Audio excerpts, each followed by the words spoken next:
আল্লাহ তাআলার কাছে দোয়া করা যেন আল্লাহ তাআলা আমাদেরকে ঈমানের উপর অটল রাখেন। এটাও মৃত্যু পরবর্তী প্রস্তুতি, মৃত্যু পরবর্তী জীবনের জন্য, যে আল্লাহ আপনি আমাদেরকে অটল রাখুন। কারণ ঈমানের উপর অটল থাকা এটা খুব চ্যালেঞ্জিং একটা বিষয়।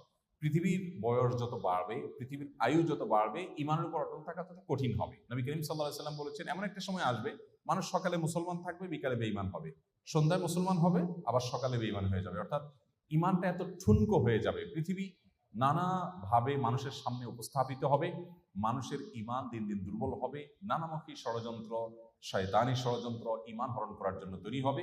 এগুলোতে ঈমান টিকিয়ে রাখা খুব কঠিন হবে। এই সময়টাতে একজন ঈমানদার আল্লাহ তাআলার কাছে দোয়া করবেন যে আল্লাহ আমার জন্য ঈমানের উপর আমি অটল থাকি। নবী সাল্লাল্লাহু আলাইহি ওয়াসাল্লাম দোয়া করতেন, ইয়া মুকাল্লিবাল কুলুব সাব্বিত কলবি আলা দীনিক, হে অন্তরকে পরিবর্তনকারী, আমার অন্তরকে আপনি আপনার মুখী করে দিন এবং আপনার দিকে আমার অন্তর যেন সবসময় ঝুঁকে থাকে, আপনি সেরকম করে দিন। আল্লাহ তাআলা কোরআনে দোয়া শিক্ষা দিয়েছেন, রব্বানা লা তুযিগ কুলুবানা বা'দা ইয হাদাইতানা। আল্লাহ একবার যখন হেদায়েত দিয়েছেন, আমি মুসলিম, আমি ঈমান এনেছি, আমার অন্তরকে আপনি আর বক্র করে দিয়েন না। কোনো পরিস্থিতি আমাকে যেন ঈমান থেকে টলিয়ে না দেয়, সরিয়ে না দেয়। আল্লাহ তাআলা আমাদের সবাইকে আমাদের জীবদ্দশায় আখিরাতের প্রস্তুতি গ্রহণ করে দুনিয়া থেকে যাওয়ার তৌফিক দান করুন।